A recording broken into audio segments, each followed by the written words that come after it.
Please start. Yes, once again. A very good evening to one and all present here. The beautiful thing about learning is that nobody can take it away from you. So, yes, we all have gathered here for a new learning. It takes immense pleasure in welcoming you all for this wonderful webinar conducted by the University of Madras and Madras University Commerce Alumni Association in collaboration with Sri Shankar Lal Sundar Bai Sashun Jain College for Women. I feel honored in welcoming the convener, Dr. R. Shanti Ma'am, Professor and Head, Department of Commerce, University of Madras, our Program Directors, Dr. A.G. Vijayanarayanan Sir, Assistant Professor, Aided PG and Research Department of Commerce, DG Vaishnav College Autonomous, Dr. Haridayal Sharma Sir, Assistant Professor, PG and Research Department of Commerce, DG Vaishnav College Autonomous, and Dr. A.S. Nagalatha Ma'am, Assistant Professor, Aided Research Supervisor and Guide, Department of Commerce, Sri Kandasami Naidu College. I would also like to extend a warm welcome to Dr. S. Padmavati Ma'am, Principal Sri Shankar Lal Sundar Bai Sashun Jain College, Vice Principal Dr. S. Rukmani Ma'am, Sri Shankar Lal Sundar Bai Sashun Jain College for Women. We also welcome our organizing committee members, Dr. C.K. Deepa Ma'am, Associate Professor and Head, PG and Research Department of Commerce, Sri Shankar Lal Sundar Bai Sashun Jain College, and Ms. Preeti Rose, Senior Research Fellowship, University of Madras. Let me now introduce our esteemed resource persons of the day, Dr. A.G. Vijayanarayanan Sir and Dr. A.S. Nagalatha Ma'am. Dr. A.G. Vijayanarayanan Sir, a doctorate in commerce with specialization in data analytics and holds a PG diploma in software-based statistical analysis and has nearly 15 years of expertise in SPSS. He has cleared both UGC NET and Tamil Nadu SET in commerce and management as well. His research interests span skill development, human capital formation, and advanced multivariate techniques. He has completed 27 Swayam NPTEL MOOCs courses, earning awards such as Motivated Learner, Discipline Star, and Believer. He has published 42 research papers, including 30 in Scopus and UGC care-listed journals, and served as an examiner, analyst, and resource person across reputed institutions. Next, we have our dear Dr. A.S. Nagalatha Ma'am. She holds a doctorate in commerce from the University of Madras, along with MPhil, MCom, and NET qualifications. She has 20 years of teaching experience at the undergraduate level and 18 years at the postgraduate level. She has guided over 8 MPhil scholars. Currently, she supervises 6 PhD candidates, of whom one has been awarded a PhD, one has submitted for their thesis, and 4 have submitted their synopsis. She has published 10 research articles in UGC Care and Scopus indexed journals and presented 20 papers at various conferences. Her work has earned multiple Best Paper Awards in the areas of family tourism, CSR, and women entrepreneurship. We welcome you, sir, and we welcome you, ma'am. And the topic for today's webinar is robust research design. Over to you, ma'am and sir. Thank you, ma'am. Now I invite my brother A.G. Vijayanarayanan sir to start the session. Thank you so much. So first, let me thank our gurus.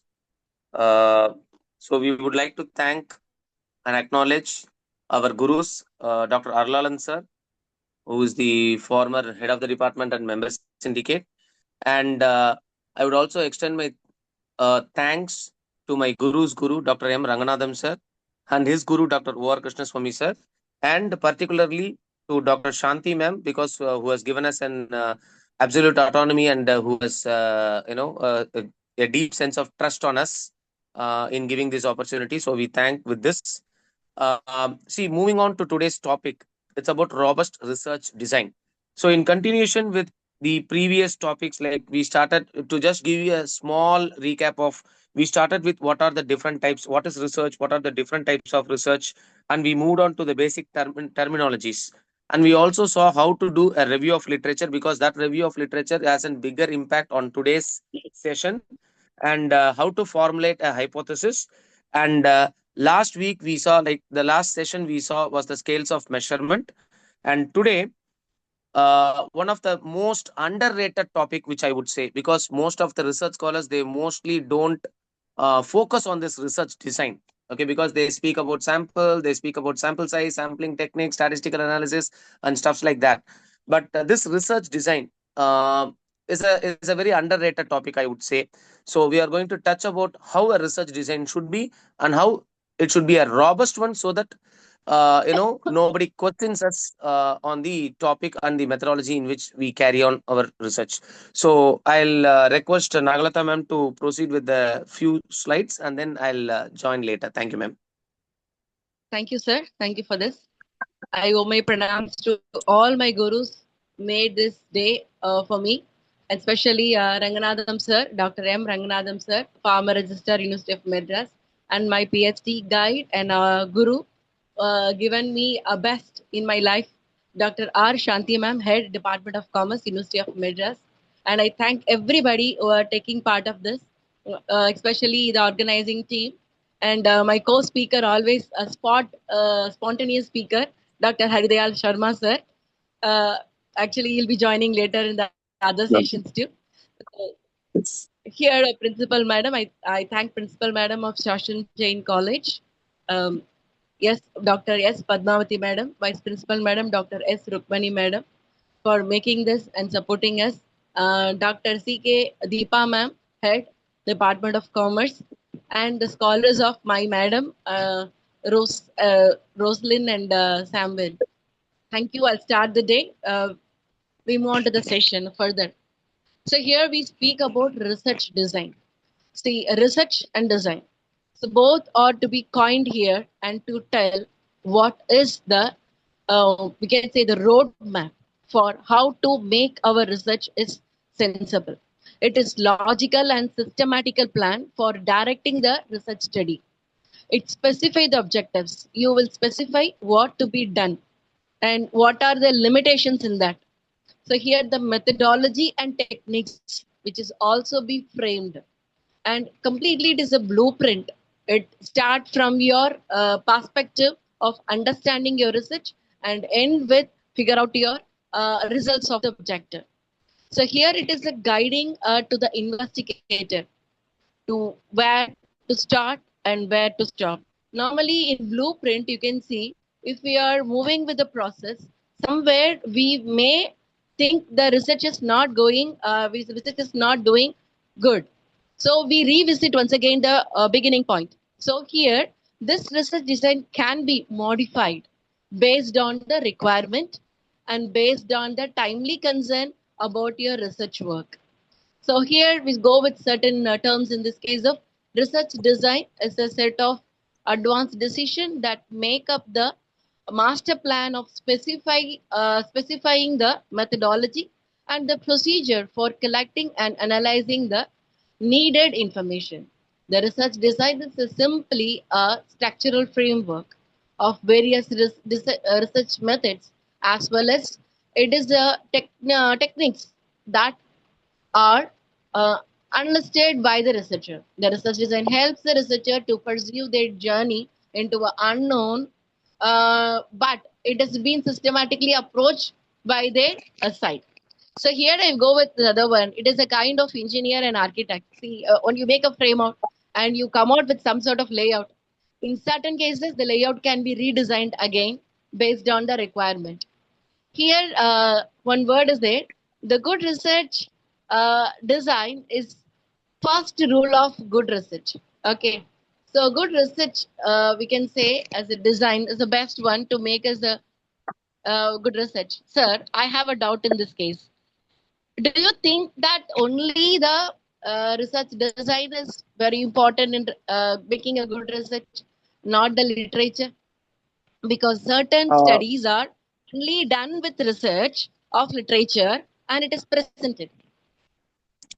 Yes, review of literature is the most important, I would say, because that is the basic building blocks, which I would say. See, for example, when you construct a building, raising a building is not a big deal, but laying a great foundation or a strong foundation is very important. Our review of literature, that's what I wanted to touch upon. Thank you for asking that valid question.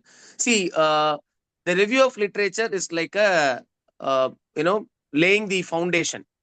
The stronger the foundation, the better is the building.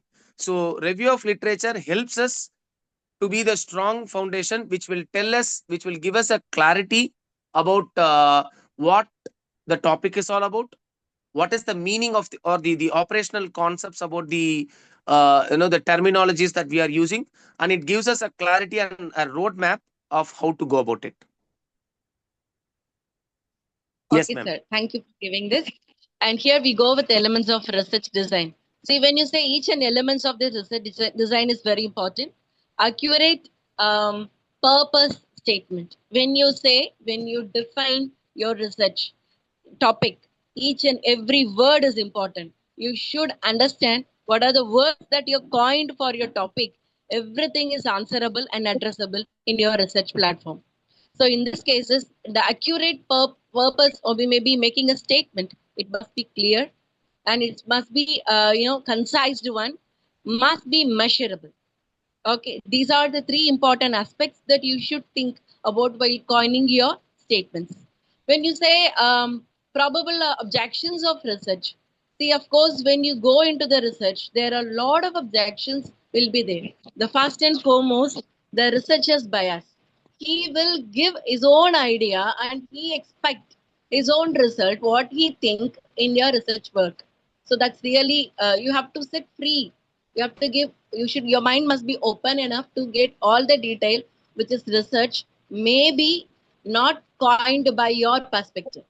Okay, sometimes this bias will have a big objection, and obviously ethical objections that normally we say your data security.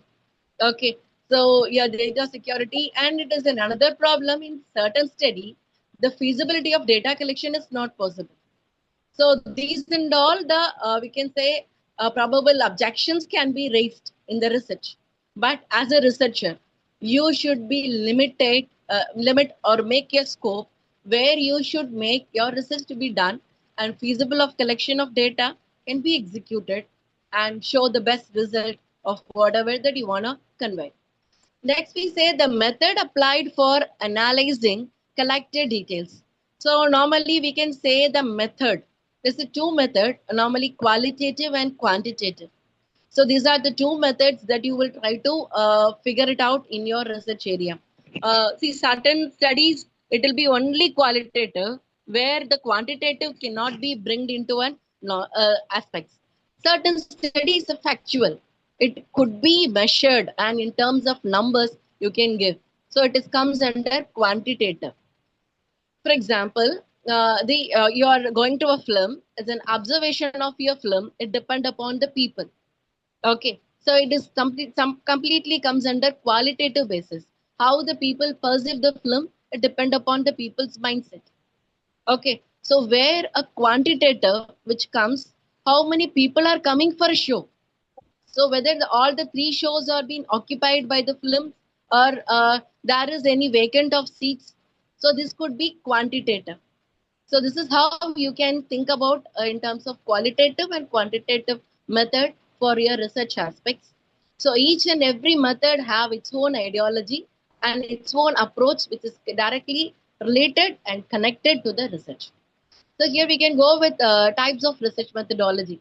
Here we can say research methodology, where it is a different type of tool that you will try to apply for collecting the data. So research methodology is part of research design. Okay. So how we are going to reach the respondent with the help of interview method, whether you are going to conduct the focused group based study, or it is a single case study that you're going to take out and give the results. Okay. So for example, single case studies can be anything. For example, the Bhopal blast. What is the reason for Bhopal blast? Okay, that is a single case study, and to be explored like what are the different reasons this particular disaster took a historical event. Okay, so like that you can go with a single event and analyze what has come out and what would be the probable measures to be taken to not have such a disaster. We can say the next one. We can so techniques to be implemented for collecting and analyzing research. See, normally tool that SPSs or maybe any sort of uh, R values. So like that, you can go with different type of tools. Techniques are the what we say the test, whatever that you want to conduct for a different variables based on the whether you want to test the reliability, whether you want to compare, whether you want to see the relationship. So it does depend upon your hypothesis. And measurement of analysis completely speaks about all your, we can say from the reliability, everything will be measured, given the answers for the objectives. Timeline is very important. See, when your research design have been framed, the timeline must be very sure because certain research are sponsored, certain research are funded by many people, so you should be give them the time bound results or a different stages what you have completed and to give them a presentation for the same and setting for the research study. So here, of course, very important, you have to make a roadmap or maybe a frame out or maybe a we can say the layout, what and all the stages that you gonna do it in the research study. Sir, I want give you two example for these sort of elements. Yes, ma'am. So to add further, I'm not adding further, but I'm just dwelling more on to what ma'am says. I have put questions in a very nutshell in the next slide. Can we just move to the next slide? Yes, sir. Yeah. Yeah. So basically, research design, I would say, it is your mental preparation. See, I would say it's a blueprint.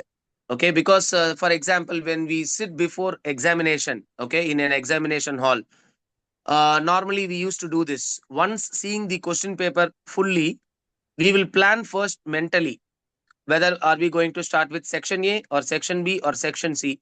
Even if that is the case, then whatever that we know the best, that we can put forth, okay, we will start with that. So mentally we will map, okay, right? So we will first think about doing section A, and then moving on to section B, wherein we will whatever the questions that we know, and then we will move on to the least known questions. Similarly, this research design is basically a mental map of it is a thinking area. Okay, it is a thinking phase wherein you question about your PhD topics on every possible angle. Say for example, what is my study is all about? Okay, why should I do this study? What is the outcome of it? What is the managerial implication of it? And what are the scope of the study? Up to what scope, my study is actually, and whether what are my objectives, and is this objective is answering the topic that I have chosen? Okay, and what are the propositions that are going to be tested? And what are the operational definitions? So basically, you question each and every single basic thing. It's a mental study, that which I would say, if you can convince all these questions, if you can answer all these questions, then I think proceeding it further will be easy, and you know where to go. Okay, because that answers where to go, how to go.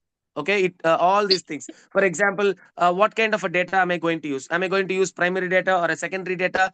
And what is the source of that data that I'm going to collect? And what is the sampling technique that I'm going to use? What is the sample size? Okay, and what are the tools that are to be used? What are the statistical techniques that are going to be analyzed? And what will be the managerial implication? What kind of a reporting am I going to do? See, it's not necessary that this research design is only for PhD. See, most of the times, this research design is very useful for application oriented research. Mostly this corporate research, okay, they focus on the research design. Before they start the research, they will question themselves, what is this research is all about? Why am I doing it?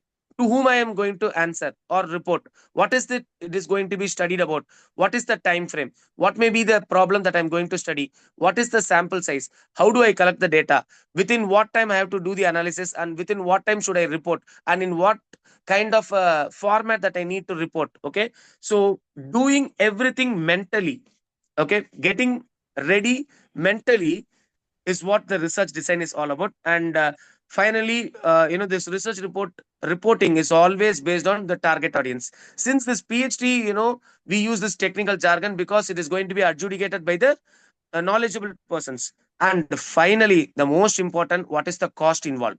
Because cost research involves cost, research involves time. So if you can answer all these things, if you can convincingly answer yourself and others, probably your research design is fine and fantastic, and you can proceed further. Yes, ma'am. Okay. Sir, thank you, sir, for giving this. I just add a word for the example of this. For example, Yeah. if I'm going to I'm going to study about the transgender employability skill in Chennai city. Okay. My topic is very specific. I'm going to study about the transgender people and their employability skill in Chennai city. So it is about my study. Now the study is made up of is a descriptive because already many people have studied the same we can entrepreneurial skills and other perspective. So my scope is only for a transgender that I'm going to see like those people and how they going to overcome their struggle and becoming an entrepreneur.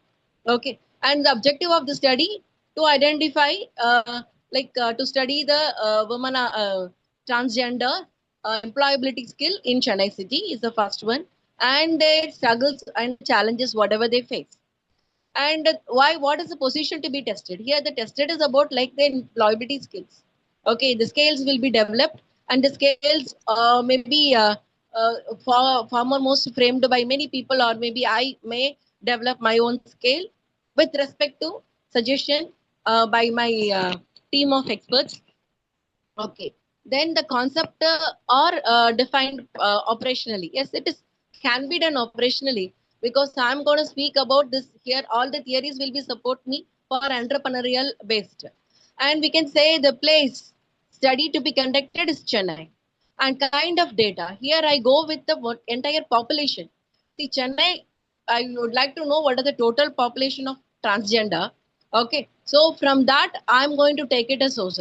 When what I have to do it here, I have to go and meet what are the NGOs and other technical centers, those who are specially or maybe interested to teach the entrepreneur skill for a transgender. Okay, so for them I have to go and check the sources, what are the outlets are available for in Chennai. Then after identifying the universal and the number of people available and getting this particular data, okay, so what sort of sample technique I have to use? Here I can go with the quota basis where I can classify North Chennai and South Chennai, or else I have to go for a snowball sampling where one particular entrepreneur will direct me to another particular entrepreneur, or that particular entrepreneur will be direct me and another particular transgender entrepreneur so that I can connect it to them and get my data. Okay, the tool SPSS another thing. Techniques are maybe t-test, ANOVA, correlation regression, even SEM. And significant of the study to know how many people are overcome with the struggles and the confidence they build for being an entrepreneur in spite of their issues. And here the report must be prepared, so it may be generalized topic, so I can give to anybody, or else I can study, I can do it for ICSSR or maybe any sort of funding agencies can do it if they are interested in that case. So period of study, we have minor project and major project. Based on the time will be classified. And target audience and finding, it's absolutely transgender and the government and the, like we can say, different type of institution. Even others can come forward and train these people. So these are the targeted audience where I'm going to address and I'm going to give my results. And absolutely, what is my spending of collecting the data and working for this. So this is my example for this preparation of research. Sir. So stages of research.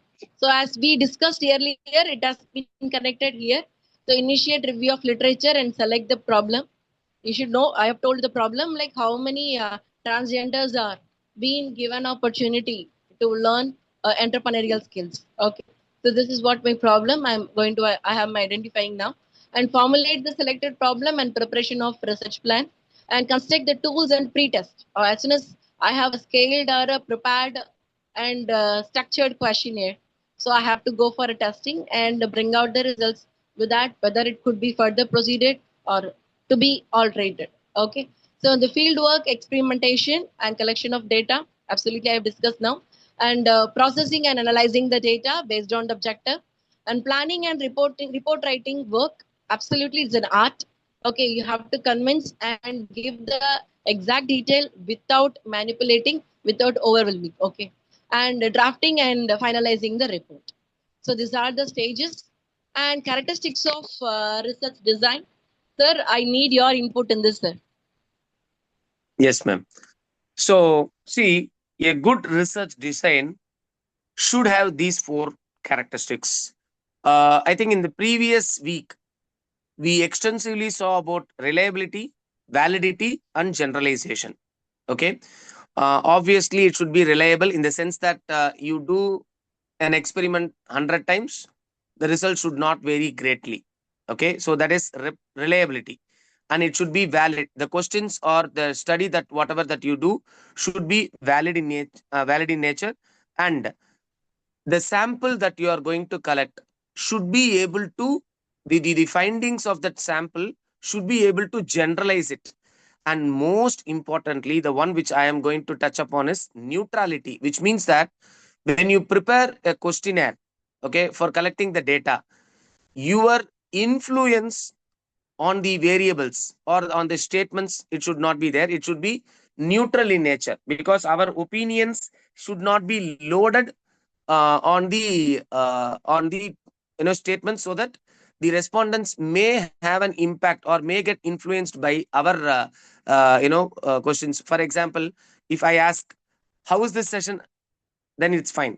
But if I ask, I hope the session is good, how do you rate my session, then in this case I'm loading my opinion. I say that my session is good, so you please give excellent. Okay, so that should not be the case. Neutrality is a very vital component for a good research design. So this is about the characteristics of research design. Yes, ma'am.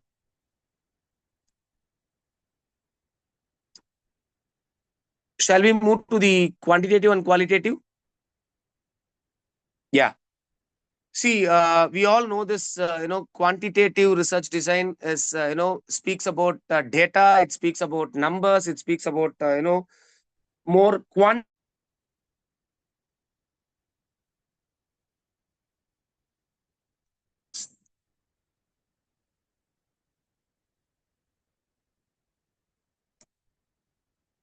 Shall we? Yes, sir, you can, sir. Okay, thank you so much. So, see, if you see the quantitative, we focus more on uh, trying to prove some propositions or hypothesis, okay, wherein we use quantitative variables. We collect the data and we try to we try to collect the data and then do some statistical analysis, wherein we test and we measure, we object. Okay, whereas in terms of qualitative, that is altogether a different a separate world. Okay, wherein we focus more on summarizing and more and mostly, we collect the content, we do the content analysis. Okay, for example, the reviews given in Amazon, okay, we collect those things and then we use some qualitative softwares like NVivo, and then we try to understand um, or give some inferences based on the content. Okay, or mostly which is of qualitative, which is non-measurable. So these are basically two things. One is quantitative, the other one is research design. We'll go to the next important area. See, in this research design, I would like to uh, introduce few terms for you. The first one is independent and dependent variables, which every one of us know about it. Okay, independent variable means a variable which can influence the other variable. That is called independent variable. For example, a student studying hard for a good number of hours may fetch him a mark. So the number of hours that he puts in is the independent variable. And what is the dependent variable? The mark that he is going to score. But I'm using the word very cautionly, may. I'm not using the word would. Because just because you put number of hours, it is not necessary that it should fetch you marks. Okay. But there is a logic that the more the number of hours you put in, you study, it may fetch you a mark. Okay. So independent variables, see, we use this terminology called independent and dependent variable only in, I think most probably in Asia and most probably in India. Okay. But if you go abroad, they mostly say predictor. I think if you see the YouTube videos, in majority of the YouTube videos, they use the word predictor and predictant. Okay. So the other names for independent variables are regressor, predictor, exogenous, explanatory, and causal. And the variable which gets affected by some variable is called dependent variable. And the other names for that are regression, predictant, endogenous, explained variable, and response variable. See, based on the uh, situation, we use these words. For example, if you go to structural equation modeling, we don't use independent and dependent. We use the word exogenous and endogenous. Okay. So that's about the first one. The next one is extraneous variable. I would really love to speak on this. See, when we consider dependent and independent variable, there are multiple factors which may contribute or influence the dependent variable. Let us take the same example of the marks that you score. Assume that that is a dependent variable. What is the independent variable that I said quite some time ago? Was the number of hours that a student studies, correct? So I'm using only one independent variable and one dependent variable. See, I may consider many independent variable. For example, the number of teaching hours that the student attends. Okay, the Health condition. uh, the Health health condition. condition. Yes, the health condition, and there are plenty of independent variables which may IQ have an level of a impact. person. IQ level of a person, and the difficulty level of the question paper, the presence of mind of that boy at that point of time. So there are plenty number of independent variables which we can consider. But how many ever independent variables that you consider, there are still many independent variables which will not be considered by the study, and those variables which are not considered for the study are called extraneous variable. So normally we know in regression, obviously we say y is equal to mx plus c. Okay. uh, but this mx plus c, we always assume that, next you can see it here, that plus e stands for error. What is that e stands for error?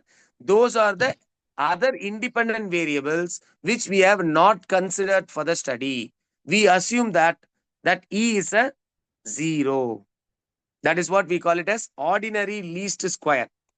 Okay, the regression that we use is called ordinary least square, which means that y is equal to mx plus c plus e. We assume that the other independent variables which we have not considered for the study may not have an impact, is the assumption that we do in regression. Okay. Supposingly, majority of the people, they ask, sir, my regression is nice. The ANOVA value is fit, but my R square is very less, sir. Say, for example, my R square is only 13% or 24%. Why? Because the number of independent variables considered for the study might have been very less. So if you increase the independent variable, your R square, that is technically called as coefficient of determination or explained variance. That means the number of independent variables explaining the dependent variable. Okay, that's called R square. Okay, but whatsoever the study may be, we may consider see, we may not consider all the independent variable which may have an impact on the dependent variable. There will be some independent variable which will be above our purview, which we may not be considering it. Okay. So that is called extraneous variable. The next terminology which I want to introduce is treatments. What is this treatments? See, the different conditions under which there are two types of groups I'm going to say. One is experimental group. The other one is control groups. Okay. Both put together, they are called as treatments. Now, I'll give you example for what is experimental group. Experimental group means which are exposed to certain special conditions. Now, let's say I have 1 acre of land. Okay. I'm going to sow the same quality of seeds. Okay. But what I do, I divide the entire one acre of land into two. In 1/2 acre, I use the natural fertilizer. In the other half acre, I am not using any natural fertilizers. Okay. So the half acre where I use natural fertilizer is called as experimental group.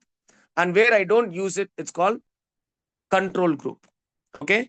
And what is that I use? The seeds. Okay. That's called experimental units. I have given an example.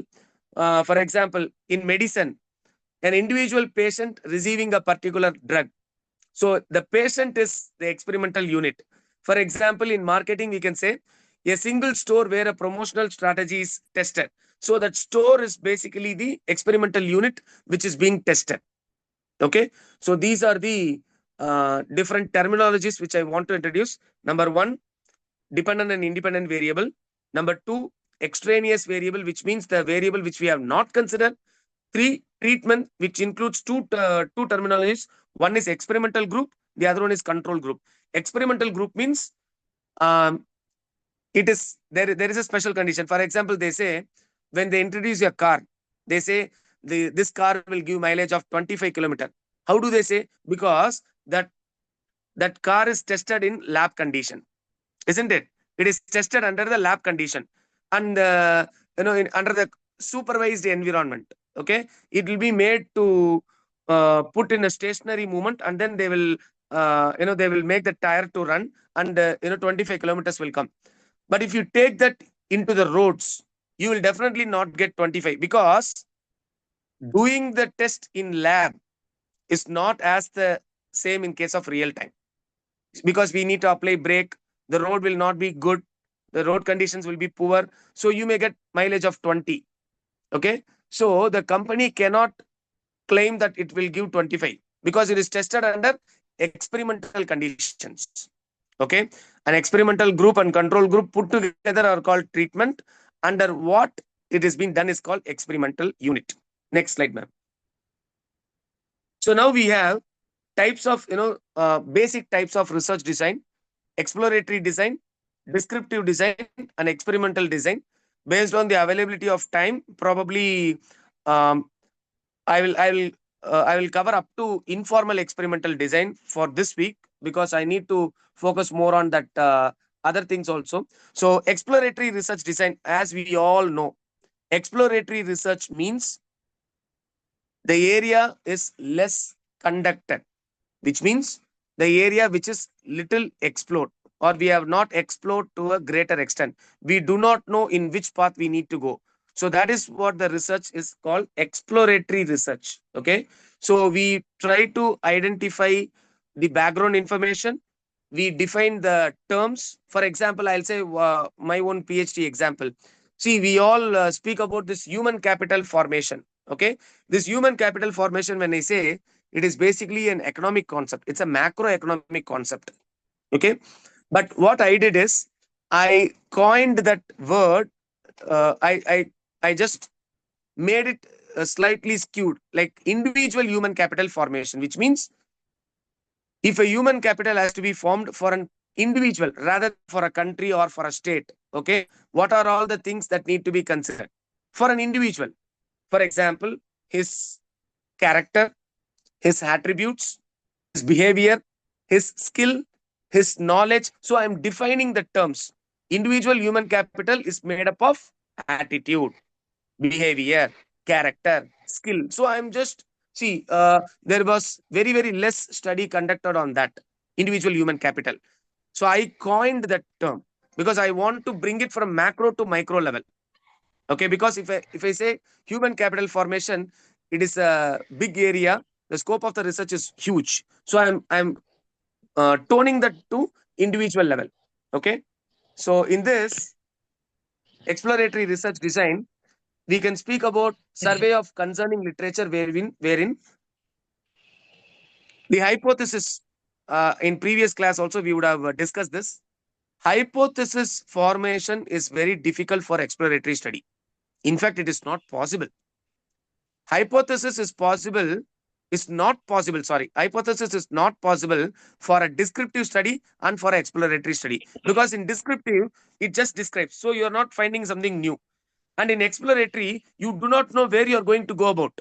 Okay, for example, normally we used to say, see, when you are in dark forest, okay, in midnight, you don't have any magnetic compass, you don't know whereabouts, there is not even a small light. So how do you go? You cannot you can crudely say, find one direction and say that you can assume that that is east, and you can keep walking, and when the sun rises besides you, then you can conclude that that is not the east, that is the west, that is the west direction in which you go. So you cannot formulate a hypothesis for an exploratory study. Rather, you can try to collect relative literature, and you can try to frame the terms. One. Number two, experience survey, wherein you can speak to the concerned people about the topic or the subject matter experts, and you can get some insights. The third one is also about that insight simulating studies, which means the intensity of the study and the ability of the researcher. Okay, so these things will provide you the experience to act upon what that topic is all about. So this is basically an exploratory study wherein you are trying your hand for the first time. That's more important. Okay, and these are some of the types of experiment survey: key informant technique, lead user survey, case analysis. See, the case analysis will give us more input about what that topic is all about, and focus groups. You might have gone through this brainstorming sessions and Delphi techniques and stuff like that. Okay, so that will give us some inputs about what this study is all about. Moving next, the descriptive research design. See here, you don't find something new. It's describing what the research is all about. Okay. For example, I can divide that. See, that descriptive research uh, will study about the attributes or the characteristics of a particular individual or a group. Now I can say that with this, I can say there are 34 participants, 2 chat messages have come. Okay. So I can go on speaking like this about descriptive. Okay, and how many of them are listening? I think probably 34 participants are there. So this is just a description. I'm not finding something new in this. We can say cross sectional studies, longitudinal studies, case studies, and observational studies. These are some of the types of descriptive research. We all know that cross sectional means it is done only for that particular point of time. The research is carried out only for particular. All our PhD research, for that matter, I would say, is a cross-sectional study. Because see, I did between 2012 and 15. Okay. Thereafter, I am not working on the same topic because it's a cross-sectional study. Okay. Only the study is for a particular point of time. Okay. The longitudinal study means when I carry that research for a long time with the same set of people, that is more important. With the same set of people, that is longitudinal studies. For example, let's say, a school teacher is there. Okay, a student is joining in class 1, first standard. Okay, grade 1 up to 12th standard. The same boy or girl, their attitude, their intelligence can be studied for 12 years. Okay, that is a longitudinal, which means studying for a longer period about the same data. That's called longitudinal studies. That's why if you see most of the UN projects and stuff like that, they go with this working paper, which means after 2 years what is that they would have studied, and what is the interim findings that they are going through. Okay, because the study will be for 10 to 15 years, and every 2 years or 3 years once they will come up with an interim report, basically. For example, if you see how this Africa has grown, whether they are in poverty, how is this India? See, mostly all the continental studies, okay, the developmental studies about people. I would say one good organization is called JPAL. Okay, that is basically a Bangladeshi NGO, I guess. They mostly deal with this longitudinal studies. It will be very interesting. The results will be very interesting. Okay, in longitudinal studies and case study, as we all know, we focus on one particular identity or one person or one institution, and we study in depth. That's called case study. And observational is we are just observing, we are not quantifying the things, we are just watching and recording the behaviors. Okay, for example, if you see the tribal study, okay, how they live, what is the what is the pattern of living, okay, without disturbing them. All this kind of animal studies also comes under the observational studies. So these are all the basic examples which I can give for descriptive research design. Next, this is where the very interesting topic comes: experimental research design. See, now we start experimenting. Okay, we move with the experimenting. I've given some symbols. You can see that O, that is the measurement of the dependent variable or the observations. O is actually the outcome, okay, or the dependent variable. X is the independent variable, okay. X is the causal variable. O is the output variable. R is the random assignment, okay, wherein I spoke about treatment. What is treatment? It includes experimental group and control group.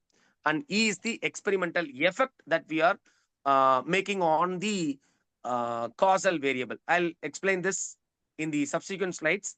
So the experiment should be valid.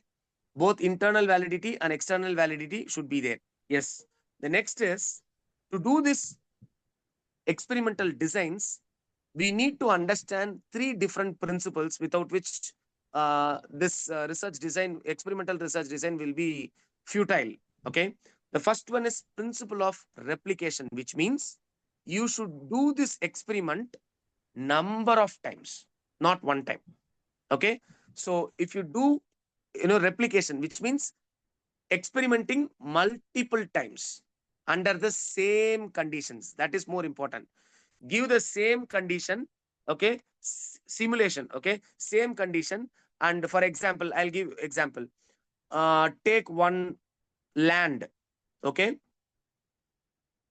sow the same seed, quality of seeds, first time, second time, third time, and look for the output. Okay, that's called principle of replication. So you have to do that experiment number of times.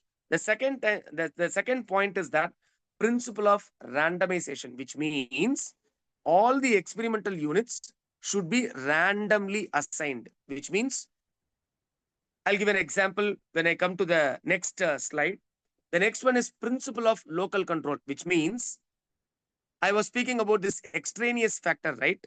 The extraneous, which means the independent variable which you don't consider. Okay.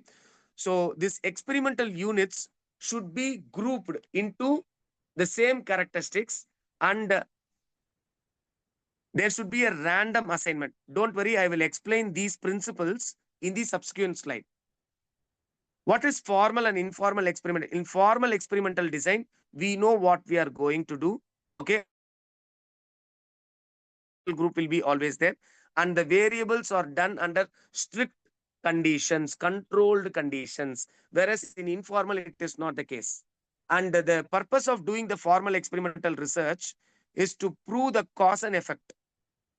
Okay, whereas in informal experimental design, it may not be the case of it. Okay, and there is a high validity and reliability in formal experimental, whereas in case of informal, it may not be to that extent. I'll give you some example. Clinical trials. See, this COVID case, I would say, is a good example. In COVID, pandemic time, the drug was tested on the patients, but we need to wait for a longitudinal study to get the confirmation.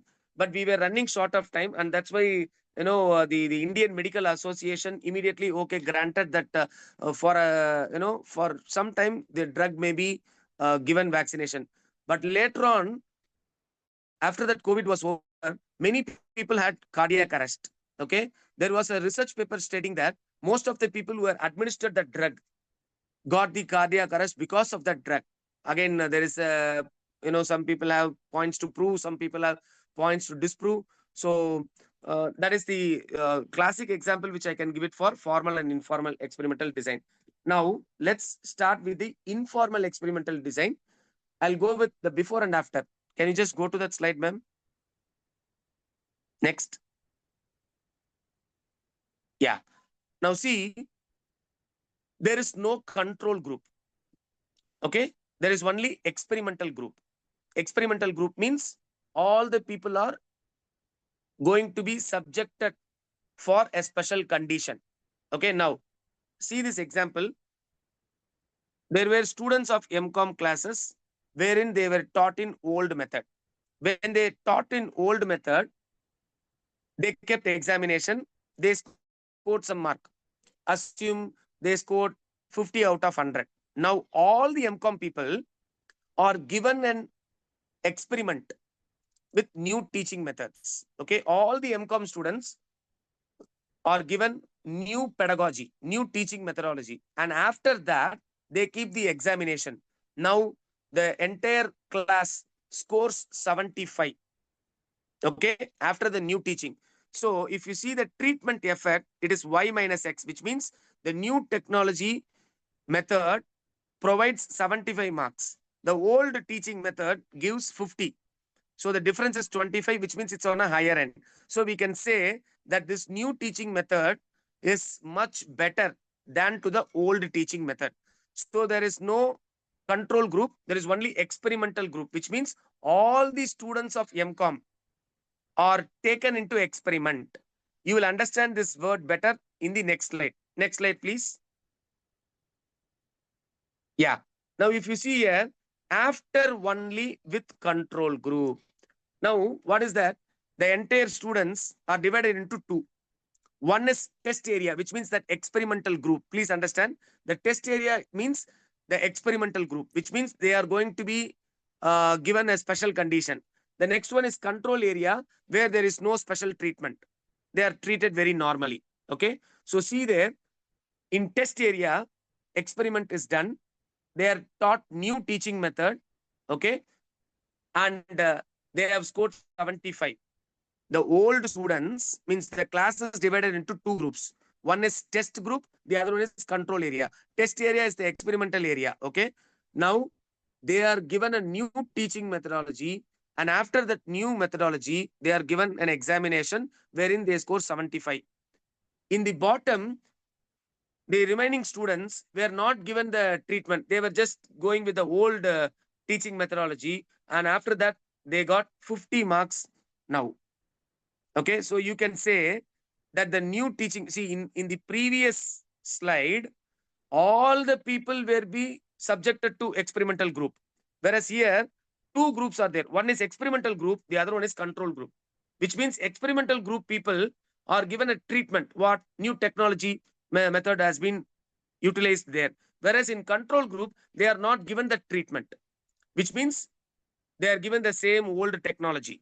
Okay, now we are proving that this new technology is much better than the old technology, which means after only with control group. Okay, this is one method of experimental design. Next, ma'am.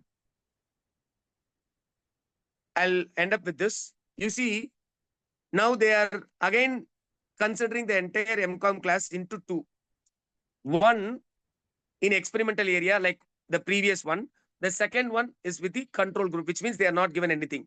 In the first test, that is, they are giving an examination. Okay, they got some mark. Let's say 40 mark. Now they are introduced to a new treatment, that is new technology. In previous slide, they were not having two examinations. They were having only one examination after the new technology, which was adopted. Now here, the first group, they were first given examination. They got 40 mark, assume. And then they were given the new treatment, that is new teaching methodology was adopted. And after that, they are giving a test. Now, let's say they have scored 70 marks. So previously they scored 40. Now they have scored 70 after the new technology. Now, look at the bottom. There is no new technology. Before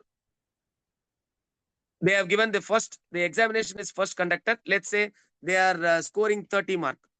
And now there is no treatment is given, which means the same old technology has been utilized. And now after that, they give examination. Okay, now let's say they score 50. Okay, so initially they scored 30. Now they are scoring 50. Whereas in experimental group, they first scored 40 and then they scored 70. So if you see the treatment effect, can you just go to that slide, please? Yeah.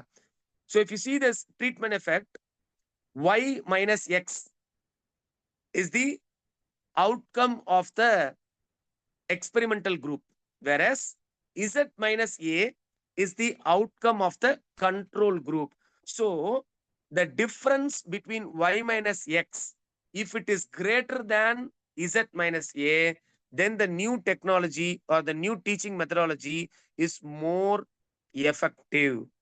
Now let's say on the contrary, in experimental group, before they scored only 40, and after the new teaching they have scored 50, which means the difference is 10.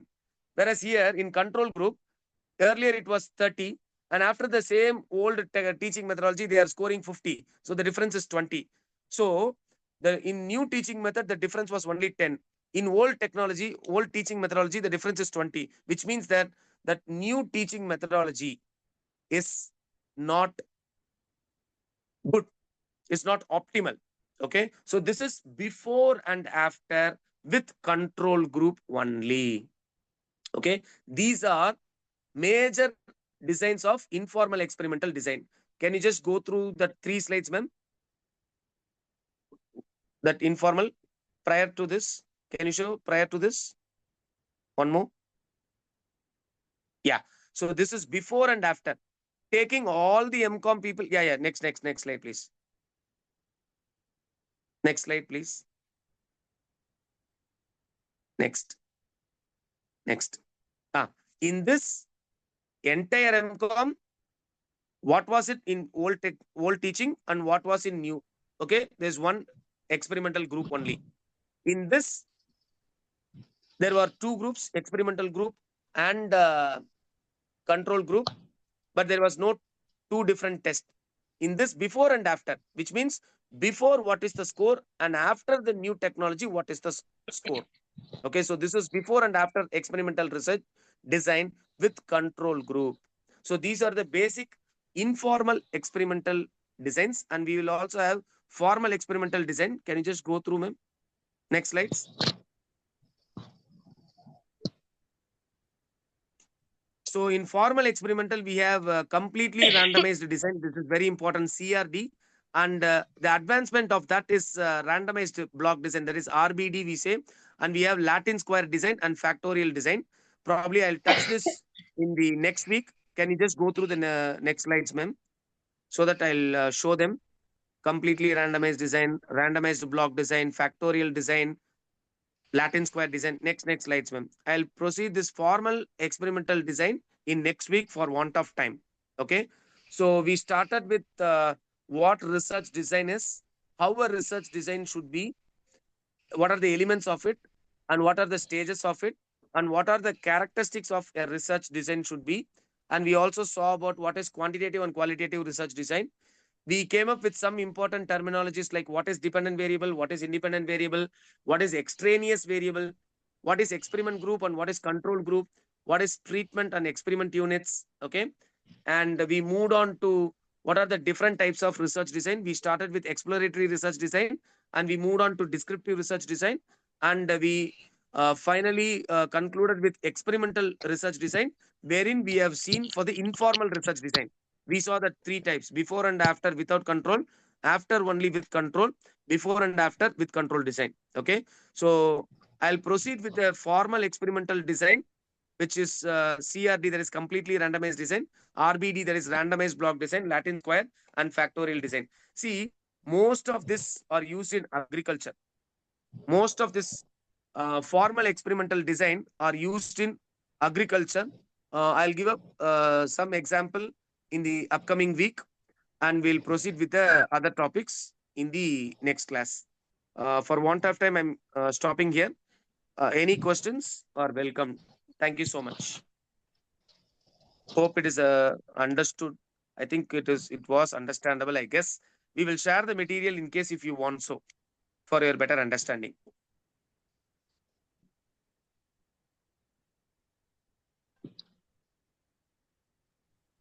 A chat message from the participants will give us whether it was fruitful. See, research design and okay.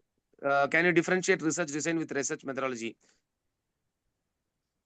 It is mostly interchangeable, but it is not. See, research design is basically the mental blueprint, as I say, whereas research methodology deals only with few aspects of sampling size, sample methodology, the statistical technique. Okay, research design is much bigger than that, because what is that you are going to study? What are the operational concepts? These things will not come in research methodology. Okay, research methodology will focus about sampling, data collection, analysis, reporting, and the other aspect. The previous aspect will be covered only mostly in research design. See, research methodology is action oriented. Research design is thinking oriented. Research design comes first, then comes the research methodology, is my understanding. Sir, I have a question. So in Yes, a research, there's two groups are there. Two, we can take it as a higher education. The students of +2 are divided into two category. Like for example, 100 students. 50 students have given pen as a wonderful classic pen. 50 students have given chocolates, bags of chocolates. It's very delicious. Okay. So here, the question is that the people, how many of them are interested to exchange for pen? So they are allowed to exchange. Like somebody is ready to accept a pen, you can give your chocolate and get the pen. Okay. yes. So is this sort of research? What do you say actually? What is your intended objective? Like I whether they understand there are interested two to different change. people. Yeah. So What is if that you I'm want going to to do study in this, this? sir, yes, sir. How far they are ready to sacrifice the chocolate for the classic pen? There is an opportunity cost in economics, we say. What do you want to measure? How do you make this as a research question? What is that you are trying to figure out? What is that you want to do with this? You want to know how many That's a good people will question. exchange? So, like for example, how many people interested to tempted for chocolate? That is what I Okay. want to know. I don't know. I don't know. What is that actually we are trying to prove here? Like, see, um, frankly speaking, I understand the situation, but I'm not in a position to understand what is the expected outcome. You want the Okay, expected sir. So outcome, like how many here, people will. sir, yes, sir. Actually, this is a thing I've studied and experimental in foreign country. The result come out. Most of the people are not interested to change their classic pen for a chocolate. They're very strong and stubborn Okay. enough to have. So Okay. the thing is that the people are not easily tempted for chocolate is the result. Okay. So you want to connect this with experiment and control unit or something like that? Yes, sir. Yes, sir. I want to know whether it comes under which platform.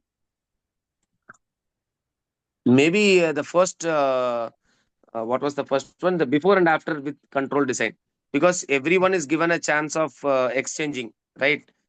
So Yes, how sir. many will change and how many will not change? That difference will tell us whether it is a significant change will be there or not. We can predict it using that before and after without control design, because all people are given or given that treatment. So the first Yes. choice will be most appropriate is my opinion. You may agree to Oh, disagree with me. yes, sir. Yes, sir. I do agree. I do agree. Thank you. Thank you, ma'am. Sir, we can wind So up the session any with questions. yeah, please.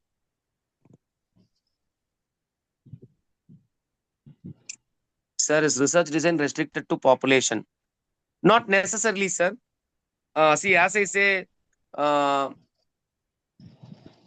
sir, sorry, can you just be more upon that when it comes to the population and other things?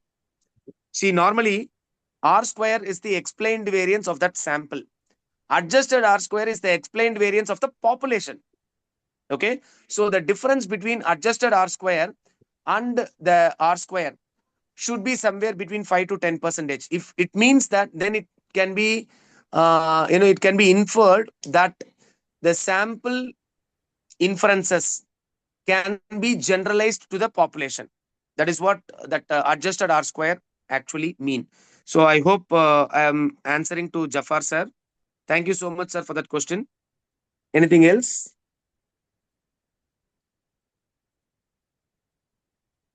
I hope this session would have been a little, I don't know how far it was interesting, because this is more technical. See, if we can apply this experimental design in our, we need not use it in a bigger way. For at least some research article, we can use this experimental design. We can divide the entire group into two. We can apply some, certain treatments can be implemented. For example, I will say with the example of soil. Different soil, same seeds will give a different output. Different soil, different quality of seeds will give a different output. Okay, so we can go with many permutation combination in experimental design, especially in formal experimental design, especially with the Latin square and factorial designs and stuff like that. I'll give with one example. We'll wind up. See, I'll take two example, two independent variable. One is gender, the other one is experience. Okay, the dependent variable, let it be salary. Okay, now I gave you two independent variable. Gender, it has male, female, assuming it has male and female. And in terms of experience, high experience, low experience. Now I'll give a very simple example. There may be some interaction effect which is possible. For example, a male with high experience may have a different salary. A female with a high experience may have a different salary. A male with a low experience may have a different salary. A female with again a low experience may have a different salary. So what happens? The gender and the number of years of experience, there is an interaction effect also is possible. Because normally we say, right, there is a gender equality. Women are not paid to the extent of men. Why? Because of this interaction effect and stuff like that. So we can also test this using this experimental research design. This is actually a very interesting area, but not many of us work on this area because this is very underrated topic. That's what I use the word underrated topic initially. So I'm officially done with this. Thank you, all the organizers of University of Madras and Shasan Jain College. Thank you for giving me this opportunity. Hope to see you in the fortnight. Thank you so much. Thank you, sir. Thank you, sir. We can proceed with the vote of thanks. Vijay ma'am, is it ready? Shall we proceed? Excuse me. Thank you, sir. Vijay ma'am, we can proceed with the vote of thanks. Yes, I'm proceeding. Okay. Good day. It is my pleasure to propose the vote of thanks. Gratitude makes sense of our past, brings peace for today, and creates a vision for tomorrow. At the outset, we would like to express our sincere gratitude to the University of Madras, Department of Commerce, Madras University Commerce Alumni Association, and Sri Shankar Lal Sundarbai Sashan Jain College for Women. A heartfelt thanks to our speakers of the day, Dr. A.G. Vijayanarayanan sir and Dr. A.S. Nagalatha ma'am, for spending their valuable time in providing their deep insights about robust research design. We also extend our gratitude to our convener, Dr. R. Shanti ma'am, Professor and Head, Department of Commerce, University of Madras, our program directors, Dr. A.G. Vijayanarayanan sir, Assistant Professor, Aided PG and Research, Department of Commerce, DG Vaishnav College, Autonomous, Dr. Haridayal Sharma sir, Assistant Professor, PG and Research, Department of Commerce, DG Vaishnav College, Autonomous, Chennai, and Dr. A.S. Nagalata ma'am, Assistant Professor, Aided Research Supervisor and Guide, Department of Commerce of C. Kandasami Naidu College. We would also like to thank our Principal Dr. S. Batmavati ma'am and our Vice Principal Dr. S. Rukmani ma'am from Sri Shankar Lal Sundarbai Sashan Jain College for Women for their unwavering support and guidance in conducting this webinar. A sincere gratitude to our organizing committee members, Dr. C.K. Deepa ma'am, Associate Professor and Head, PG and Research Department of Commerce, Sri Shankar Lal Sundarbai Sashan Jain College, and Ms. Preeti Rose, SRF, University of Madras. Last but not least, thank you participants, scholars, and faculties for your active participation and cooperation. We request the participants to kindly fill the feedback form. Thank you all. Thank you, sir. Thank you, sir. And thank you, ma'am. Participant, kindly fill the feedback form. So you'll receive the certificate by Wednesday. Thank you everyone for your patient listening and new learning. Continue with our team and follow our YouTube channel as well. Have a happy weekend. See you all. Thank you. Thank you, sir. Thank you so much, sir. Thank you. Thank you, ma'am.